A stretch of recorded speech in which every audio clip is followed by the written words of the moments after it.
Nagpahayag naman na matinding oposisyon ng Pilipinas sa plano ng China na magtayo ng isang National Nature Reserve sa Bajo de Masinloc o sa Scarborough Shoal.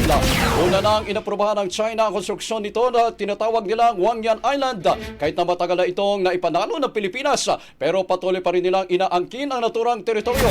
Sabi ng Department of Foreign Affairs, maghahain ulit sila ng panibagong diplomatic protest laban sa iligal na gawain na ito ng China. Ang hakbang na ito mga kabrigada ng China ay malinaw na paglabag sa international laws at tumatapak sa karapatan at interes ng Pilipinas sa isang lugar na malinaw na bahagi ng ating jurisdiksyon. Ilimok ng Pilipinas ang China na patuloy na sumunod sa UNCLOS at kilalanin ang soberanya sa Bajo de Masinloc. Ang bahaging ito ay hatid sa atin ng NutriCleanse Herbal Capsule. Linis tiyan, saksi tiyan.